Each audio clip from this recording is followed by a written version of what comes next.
Hello students, we were doing our chapter motion of class 9 and we have done that what is motion, it is a relative in nature, what is scalar and vectors quantities, and we have done the difference between distance and displacement. We have done 4 points of this.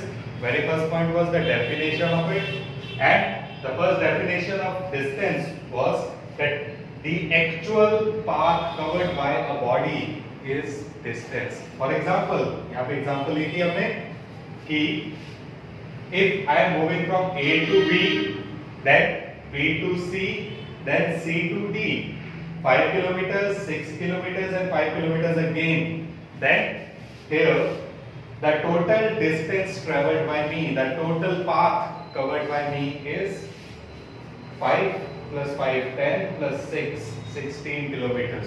Okay, that means the sum of all these three, AB plus BC plus CD. So this is distance, and the define of displacement, which I have erased, that is, it was displacement is the shortest distance covered by a body. Okay, so अगर मैं कहूँ कि shortest distance between 2 points is the displacement, और यहाँ A से जो person है वो D तक आया, so इसका shortest distance क्या होगा? Directly from A to D, which is this 6 kilometers. Okay, so the displacement is 6 kilometers, जो यहाँ पे लिखा हुआ है, ठीक है?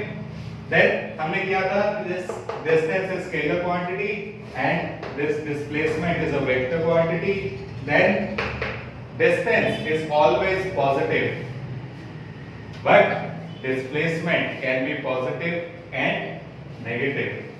ठीक है, ये एक्सप्लेन किया हुआ है. You may go into the previous video, वहां पे बताया हुआ है कि कैसे ये सिर्फ पॉजिटिव ही होगी हमेशा जो डिस्टेंस है, और डिस्प्लेसमेंट पॉजिटिव भी हो सकता है, नेगेटिव भी हो सकता है in case of oppositions. Then distance of a moving body can never be zero, but displacement can be zero. कि अगर मैं जहां पे था, my initial and final point are same, then my displacement become zero, but distance is not zero there. Okay, so ये हमने 4 points किए थे. आगे एक और पॉइंट्स और देख लेते हैं इसके. That the fifth point under both distance and displacement, that distance, मैंने कल भी कहा था, distance is shape dependent. ठीक है, distance is shape dependent means मैं A से B से C से D गया, तो ये मेरे पास पाथ जो है उस पे डिपेंड कर रहा है. ठीक है, कि अगर सपोज मैं यहाँ A से फिर यहाँ आया मैं 3 किलोमीटर B तक, from A to B I traveled 3 kilometer, from B to C I traveled 4 kilometer, then my total distance would be 7 kilometers. Okay, and if I say my total displacement, so total displacement क्या थी? Shortest path. यहाँ पे भी total displacement क्या होगा? Shortest path. It doesn't depend कि मैं कौन से path से गया, कौन सा ये shape से मैं गया. ठीक है, so अगर मैं पाइथागोरस से इसे solve करूँ, ये मेरे पास 5 kilometers आ जाएगा AC. That means my displacement depends only upon the initial and final position, doesn't depend upon the shape. Okay, so the fifth point is that displacement is shape independent. Fine. Now the sixth point here. The sixth point is distance is always greater or equal to the displacement. अब इसको समझते कैसे कि मेरे पास जो distance है either displacement से बड़ा होगा या उसके इक्वल हो सकता है. डिस्टेंस कभी भी डिस्प्लेसमेंट से छोटा नहीं होगा. सो इफ आई से हम जो यहाँ पे बना रहे थे, if I move from A to B to C, then यहाँ क्या लिखा था हमने 3 kilometers 4 किलोमीटर एंड ये मेरे पास क्या था 5 kilometre. So the total distance is 7 kilometer here. Okay, and the total displacement is 5 kilometer. So my displacement, which is 5, is less than distance, which is 7. Okay.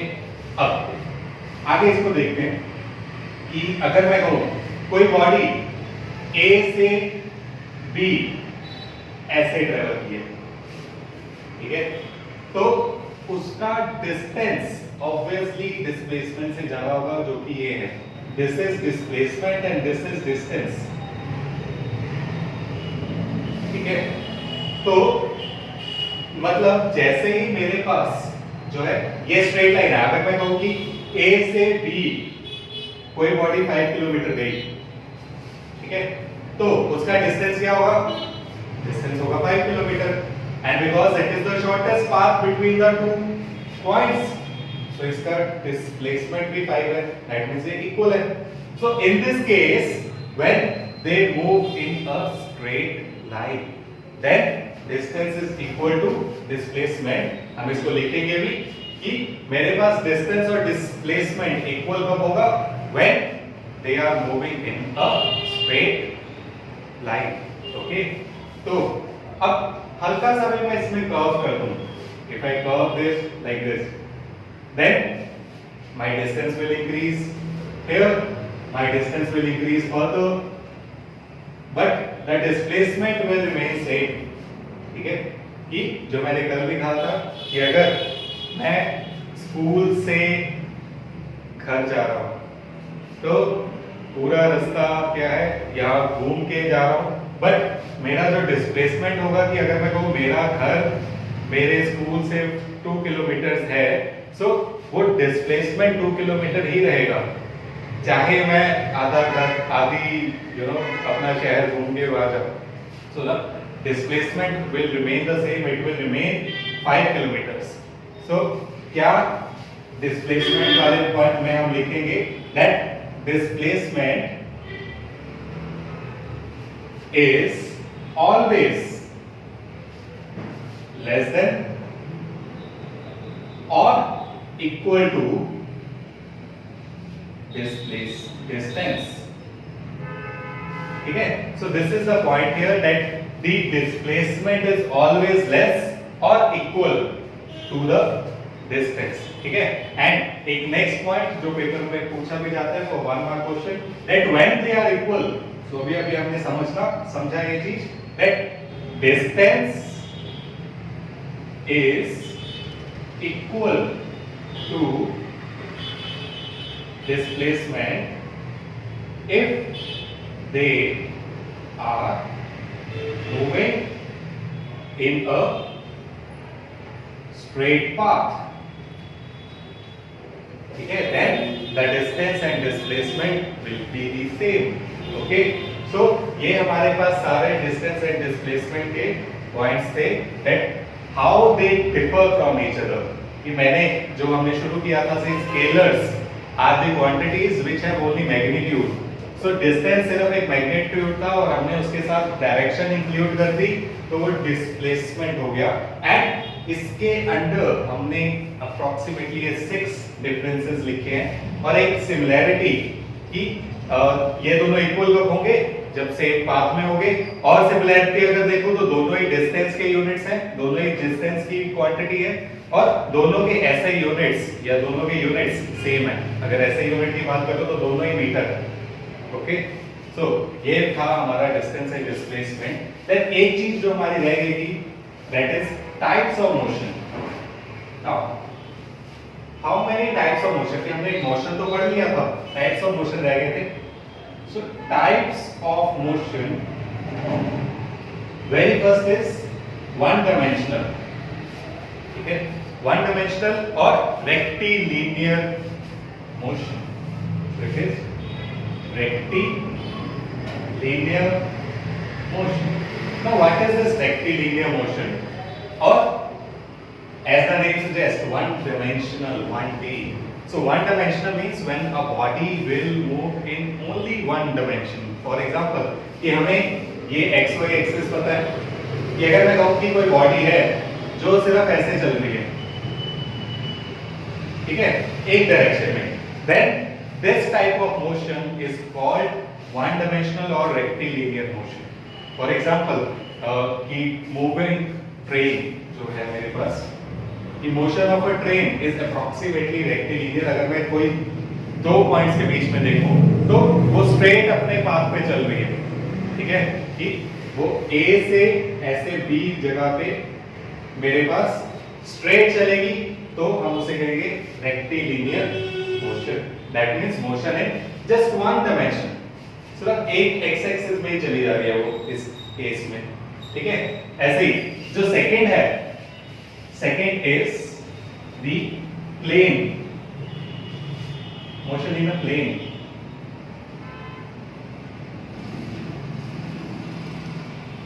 So what does it mean by plane? तो जैसे तुम Cartesian coordinate करते हो कि हमारे पास x y axis है,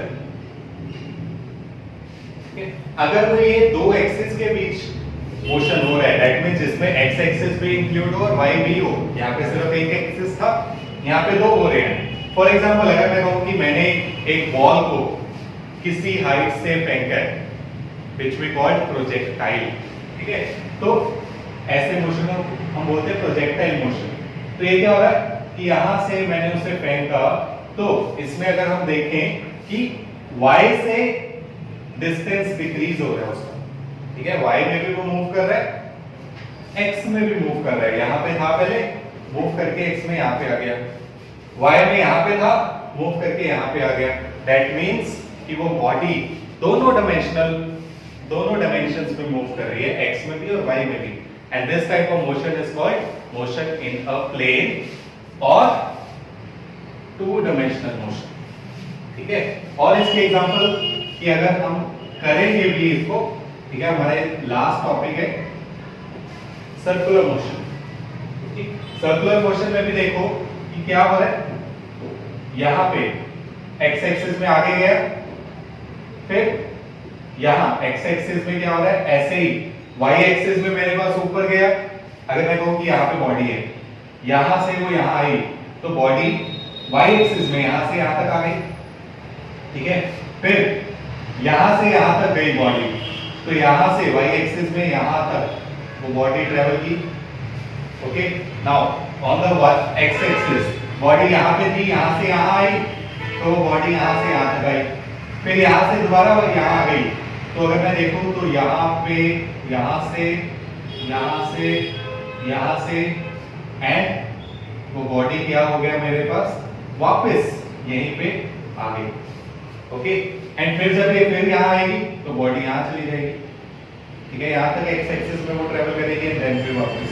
ऐसे ही इसमें भी क्या हो रहा है कि the body is moving to the left right, और यहाँ पे क्या है, नीचे से ऊपर आई, ऊपर से और ऊपर, फिर दोबारा जब ये नीचे आएगी तो ये दोबारा नीचे आने शुरू हो जाएगा. That means the motion is in two dimensional. X axis भी चेंज हो रहा है, वाई एक्सिस भी चेंज हो रहा है, and this is the motion in a plane. Clear है? When a body moves in both the directions x and y, that we call the motion in a plane. Now the third one is motion in space और 3 dimension. ठीक है. तो ये हमने किया हुआ है कि अगर हमारे पास तीनों डायमेंशन है, x यहां ले लेते हैं, x y z. So for example this duster is in space. अगर मैं इसको x एक्सिस में भी देख सकता हूँ, y में भी देख सकता हूँ और z में भी देख सकता हूँ. ठीक है. कि अगर तुम कोई भी अपना सब्सटेंस उठाओ, उसको अपने रूम के जो कॉर्नर है उसके अकॉर्डिंगली देखो कि रूम का कॉर्नर में मेरे पास तीनों एक्सिस दिखेंगे मुझे, और उसके तीनों एक्सिस के अकॉर्डिंगली मैं उसका डिस्टेंस बता सकता हूँ कि वो मेरे पास y में कहाँ है, x में कहाँ है और z में कहाँ है. ठीक. So this is motion in a space. For example कि एक मस्कीटो है वो उड़ रहा है, एक एरोप्लेन है वो उड़ रहा है, या ये डस्टर जो है स्पेस में है. ठीक. तो ये सारी चीजें क्या है मेरे पास स्पेस में है, दैट इज 3 डायमेंशनल है. So this is my motion in space or 3 dimensional Under these we have some other cases also, for example vibratory motion.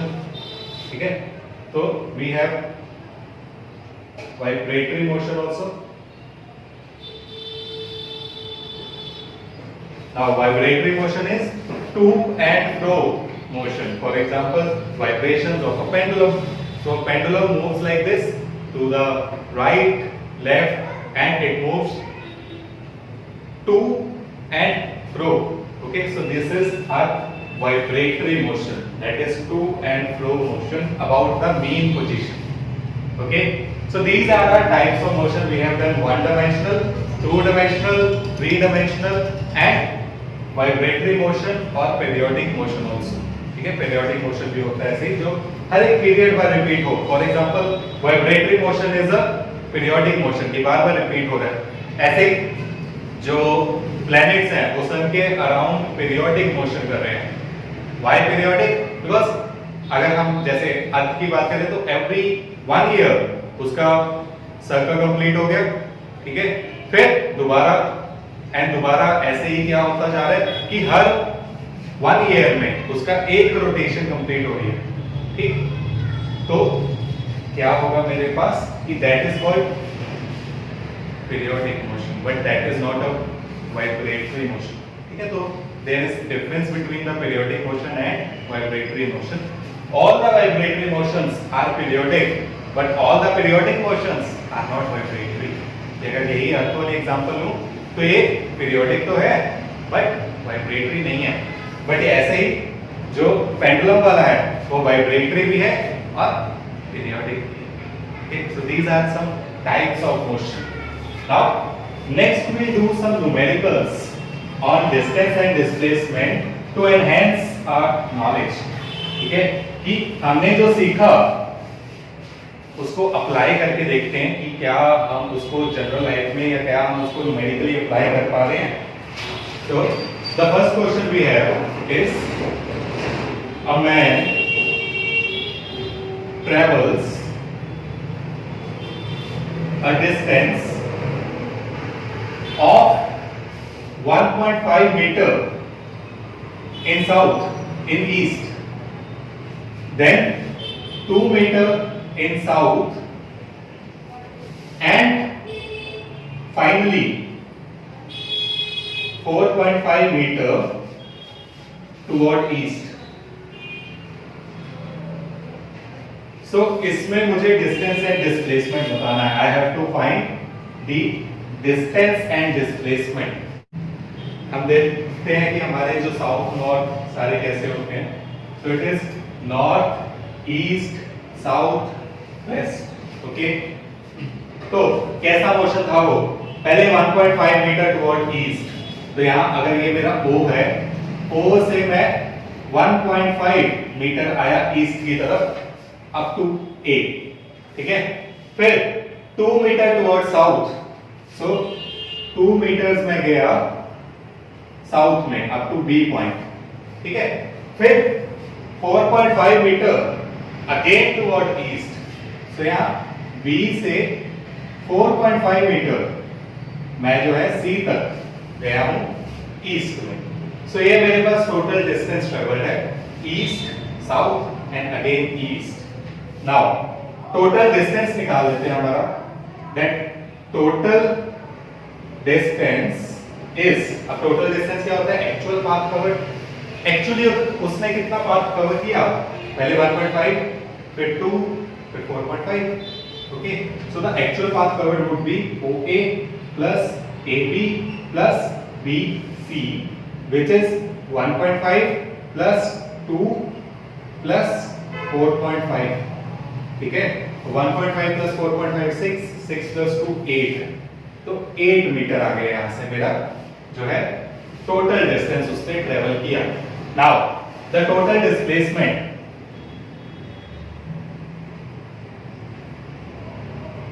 सो अब तुम बता सकते हो टोटल डिस्प्लेसमेंट क्या होता है. Total displacement is the shortest path between two points and initial point है मेरा O, फाइनल है C. सो मेरा डिस्प्लेसमेंट क्या होगा? OC vector. ओके, तो मुझे O से निकालना है। O से C डायरेक्ट एक लाइन लगा देते हैं, ठीक। ये चीज मुझे फाइंड आउट करनी है, कंफ्यूजन ना हो तो इसको इरेज कर देते हैं। नाउ अब देखो ये चीज कैसे निकालूं, मैं क्या कर रहा हूं, एक ट्रायंगल कंप्लीट कर लेता हूं। This is up to D, ठीक है। ये O से निकालना है। अब OC में ये डिस्टेंस कितना था, 1.5। फिर इसके बाद यहां से यहां तक 4.5 आ गया, दैट मींस 1.5, और ये कितना होगा, ये 1.5 है, ये 4.5 है, तो मेरे पास टोटल डिस्टेंस क्या आ जाएगा 4.5। That means O to D कितना होगा, OD इज माय 6 मीटर, ठीक है। 1.5 plus 4.5, total distance in east direction उसने जो ट्रेवल किया वो यही था, ओके। नाउ ये लाइन कितनी है, तो ये 2 मीटर था, यहां से जो हमने इरेज किया ये 2 मीटर था, सो अगर ये 2 मीटर है ये भी 2 मीटर होगा। हेंस बाय दिस DC कितना हो जाएगा, 2 मीटर, ओके। अब मुझे निकालना है OC, और ये राइट एंगल ट्रायंगल है तो पाइथागोरस थ्योरम लगा लूंगा मैं। पाइथागोरस क्या कहता है, OC square is equal to OD square plus DC square, okay. This is my Pythagoras theorem and OC हमें निकालना है, क्या हो जाएगा, OD की वैल्यू क्या थी, 6 square plus 2 square that is 40, 36 plus 4। अब ये मेरे पास OC स्क्वायर आ गया, OC क्या हो जाएगा, square root both side 40 and square root of 40 is about 6.32 meters. So this is my displacement. फाइन, क्या किया हमने, अपनी वही पिछली नॉलेज को यूज किया, दैट डिस्प्लेसमेंट क्या होता है, the shortest distance, and shortest distance is O to C, जिसके लिए मुझे ये टोटल डिस्टेंस चाहिए था, तो टोटल डिस्टेंस क्या है 1.5 प्लस 4.5, एंड ये जो है मेरा that is 2 meters. So I hope this question is clear to you. Now question number 2 कर लेते हैं हम इसको, you may note it down, okay. Now the question number 2 is, an object is moving in a circular path.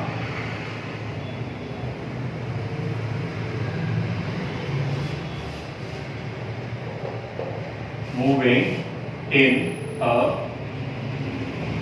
circular path of radius मुझे given है r. तो question is calculate, very first part is the distance and displacement, calculate distance and displacement for when it complete half of the circle,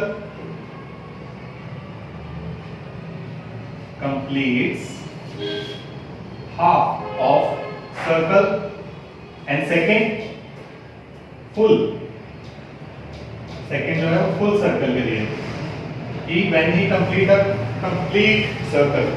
So ये question है।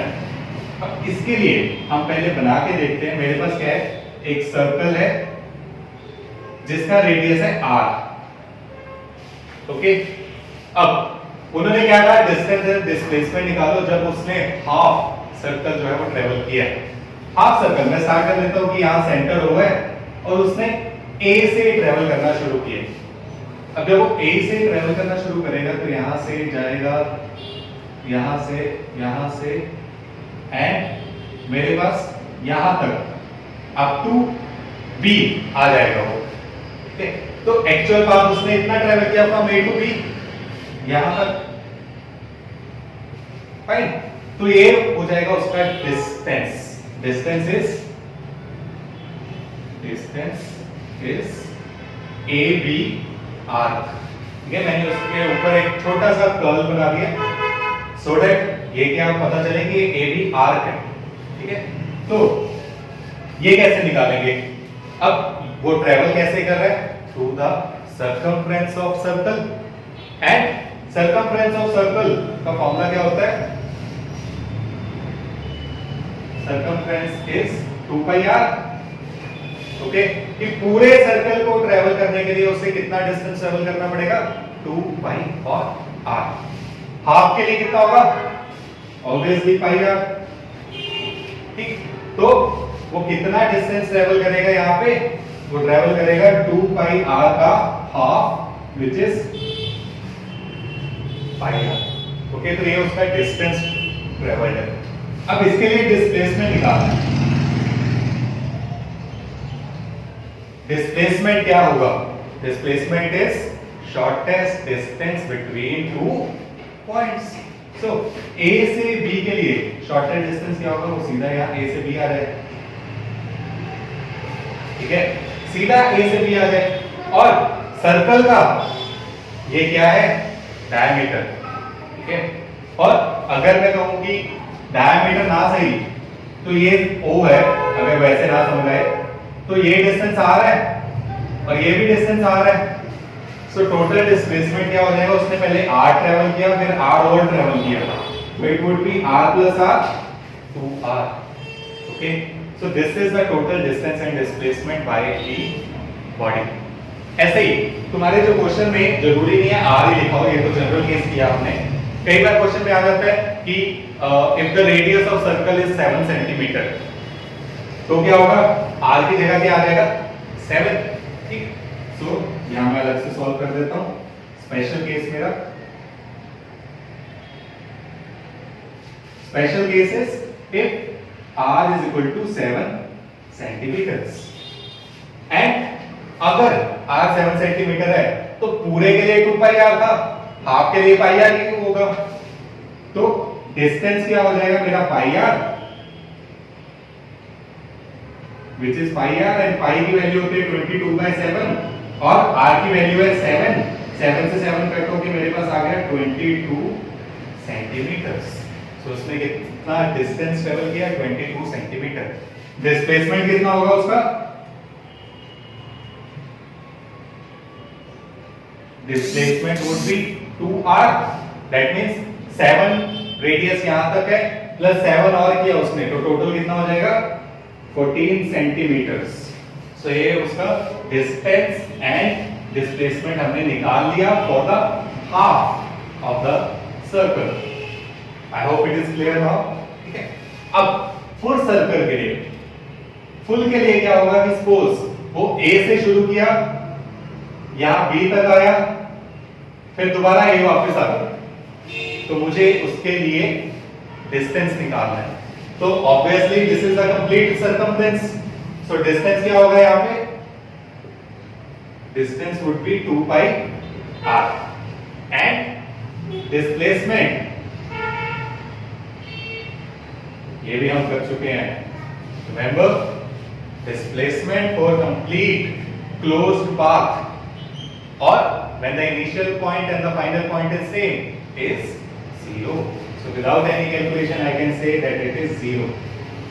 Okay, तो ये था मेरे पास question number 2, that what is the distance and displacement if a body travels half or complete.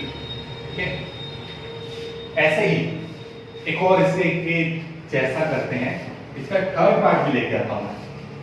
The third part is if a body completes the, चलो question पूरा लिखते हैं. क्वेश्चन इज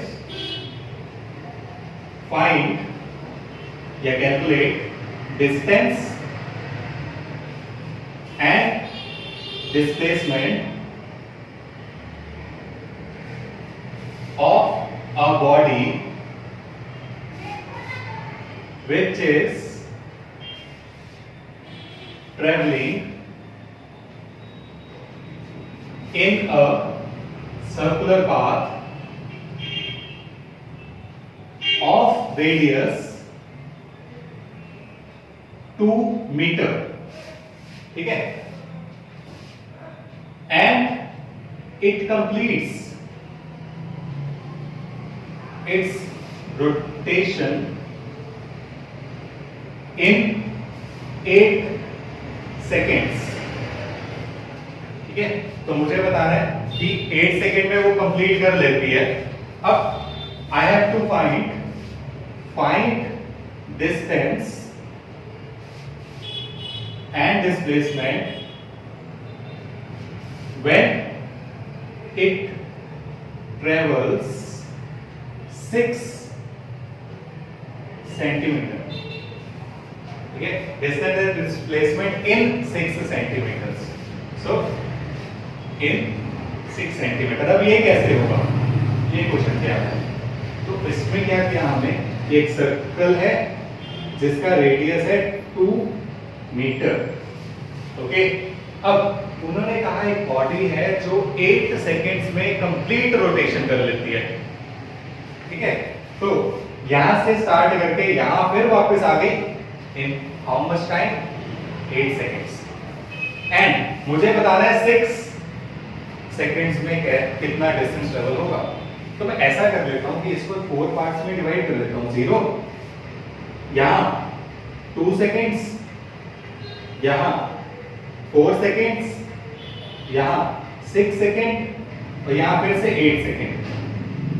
आ गया जो मैंने कहा था कि शुरू किया वापस वहीं पे आ गया, कंप्लीट कर लिया अपना रोटेशन 8 सेकेंड में.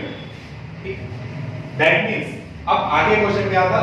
द नेक्स्ट क्वेश्चन इज कि मुझे बताना है कि वो यहां से यहां तक, दैट इज 0 से लेके 6 सेकेंड तक कितना डिस्टेंस ट्रेवल करेगी यहां से यहां तक. ओके, तो इसका हम निकाल लेते हैं. नाउ अब अगर मैं देखूं, चलो हमने क्या किया, इसको 4 पार्ट्स में डिवाइड किया. एक इजी आंसर निकालता हूं इसका कि मैंने क्या किया, इसको 4 हिस्सों में डिवाइड किया. दैट मींस ये पार्ट मेरा कितना होगा, 1/4 ऑफ द टोटल. ये कितना होगा, 1/4 ऑफ द टोटल. तो ये भी कितना होगा, 1/4 ऑफ द टोटल. ठीक है, तो कितना पार्ट उसने ट्रेवल कर दिया, 3/4 ऑफ द टोटल. ठीक है, तो टोटल कितना है इसका, बिकॉज हम सर्कमफ्रेंस के थ्रू जा रहे हैं, सो वो हो जाएगा 2πr. क्लियर है. तो डिस्टेंस मेरा कितना होगा, 3/4 of means multiply total 2πr. ठीक है, ये हम छोटे होते करते होते थे कि कैसे हम पार्ट्स में डिवाइड कर देते कि अगर मेरे पास एक पूरा डस्टर है, ये इसको मैं हाफ करूंगा तो वो 1 के 2 पार्ट्स हो गए. दैट मींस ये अब क्या होगा, 1 पार्ट ऑफ 2, दैट इज 1/2. और ये क्या है, 3 पार्ट्स ऑफ द 4, 3/4. ठीक है, सो अब r कितना गिवन है मुझे, 2. सो हम यहां पे यूज कर लेते हैं 3/7, 3/4 into 2 into 3.14 into 2. ठीक है, यहाँ 2 से 2 कैंसिल हो गया, यहाँ 2 से 2 कैंसिल हो गया, मेरे पास 4, 2 into 2 4 और 4 से कैंसिल हो गया, तो आंसर आ गया 3 into 3.14 विच इज, हम मल्टीप्लाई करके देख लेते हैं, तो ये आ जाएगा 12, 1, 4 and 9. So 9.42 meters है उसका डिस्टेंस ट्रेवल्ड इन 6 सेकेंड्स. ठीक, अगर आप करना चाहते हो तो you can use unitary method also, कि उसको भी हम यूज कर सकते हैं कि 8 सेकेंड्स में पूरा डिस्टेंस कवर कर रहा है, 1 सेकेंड में कितना करेगा तो 6 सेकेंड में कितना करेगा. ठीक है, यूनिटरी मेथड भी लगा सकते हैं कि 8 सेकेंड में वो कर रहा है 2πr, 1 सेकेंड में वो कर रहा है 2πr अपॉन 8 एंड 6 सेकेंड में कितना करेगा, 6/8 into 2πr. कैंसिल आउट करो तो 3/4. यही मैंने लिखा, 3/4 ऑफ टोटल. ठीक, सो अपनी मर्जी है, बहुतों को होता है कि ऐसे सीधा नहीं समझ आता एंड यूनिटरी मेथड पता चल जाता है तो हम यूनिटरी लगा देंगे. ठीक है, हमें क्या गिवन था, 8 सेकेंड में टोटल डिस्टेंस गिवन था. Okay, now the thing is displacement कैसे निकालें.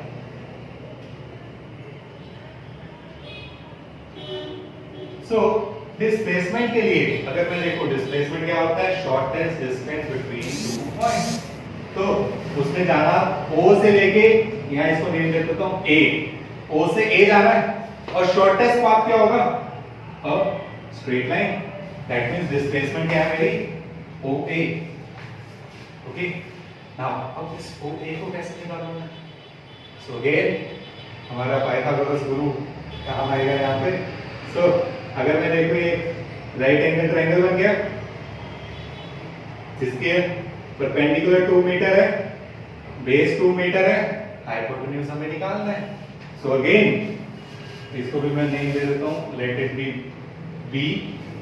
सो यहाँ पे क्या आ जाएगा मेरे पास, OA whole square is equal to this BO square plus AB square and OA square, दोनों ही 2 है, दोनों ही रेडियस है, तो 4 प्लस 4 8, तो मेरे पास OA स्क्वायर आ गया 8। OA कितना आएगा, OA is square root of 8 which is 2 into 1.41, ये होता है 2 into root 2।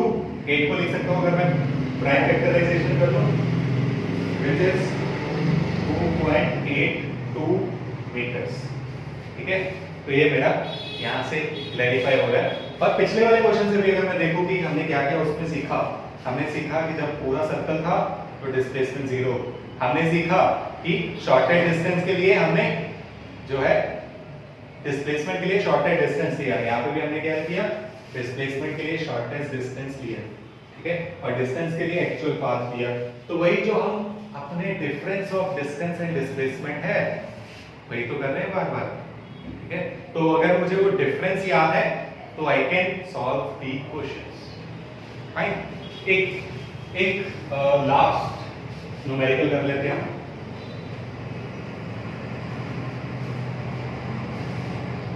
My last numerical is a particle moves, पूरा नहीं लिख रहा मैं, 3 meter in north, 4 meter in east and 6 meter in south. I have to find distance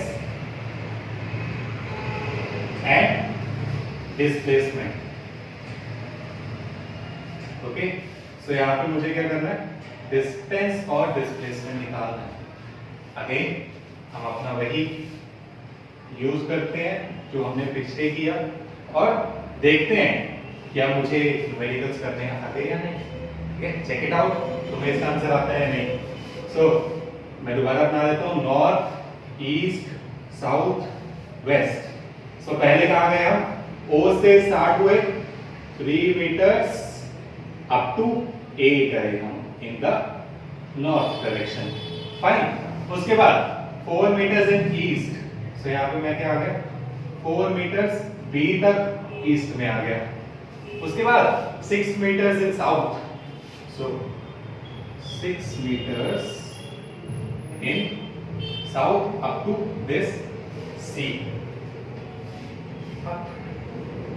numerical के लिए मुझे एक चीज चाहिए होगी, तो मैं पहले ही बता रहा हूँ कि ये कितना था, 3 मीटर, ये कितना होगा 3 मीटर, टोटल कितना है 6 मीटर, दैट मींस ये कितना होगा 3 मीटर।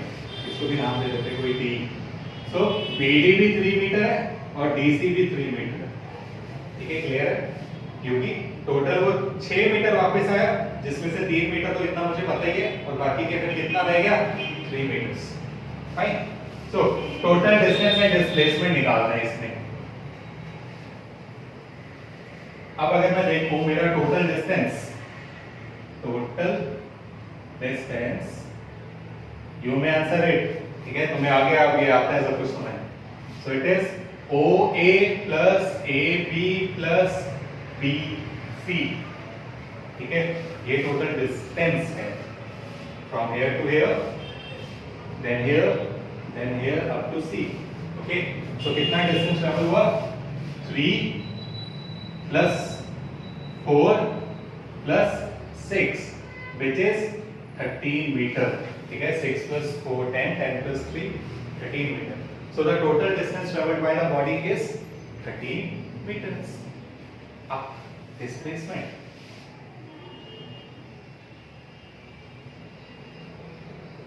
Now displacement क्या होगी भाई इसकी?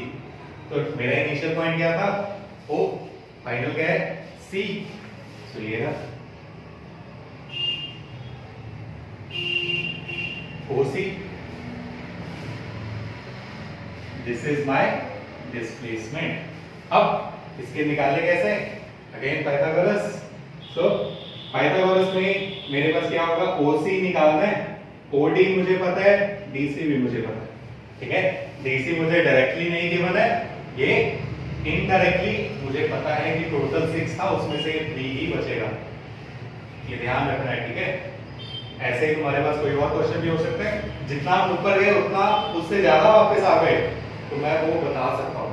फॉर एग्जांपल अगर मैं इससे कम वापस आता हूँ, उन्होंने कहा कि वो साउथ में 2 मीटर गया, तो यहाँ पे मेरे पास यहाँ तक सपोज वो 2 मीटर होगा और बाकी जो बचा वो 1 मीटर होगा. तो कैसा भी क्वेश्चन आ सकता है वहां पे. नाउ हम यहाँ पे लगाएंगे अपना पाइथागोरस. क्या हो जाएगा? OC square is equal to OD square plus DC square. Now this OD कितना है? जितना AB होगा उतना ही OD होगा ना भाई. ठीक है, सो सेम मेरे पास क्या आ जाएगा? 4 मीटर्स का square plus DC is 3 meter square. ठीक है, 3 meters का square. So it is 16 plus 9 which is 25. So OC square is 25 and OC is equal to 5 meters. हो गया ना clear? Okay, so this is my last question of distance and displacement.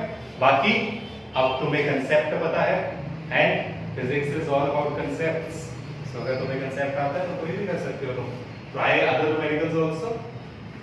So this is my distance and displacement in detail. अब एक चीज है that is जो हमारे पास हमारे व्हीकल्स में डिवाइस होता है जो डिस्टेंस मेजर करता है. ठीक है, कि मेरी बाइक जो है वो 15,000 किलोमीटर चल चुकी है. सो वो डिवाइस को नेम क्या देते हैं? वो डिवाइस का नेम क्या है?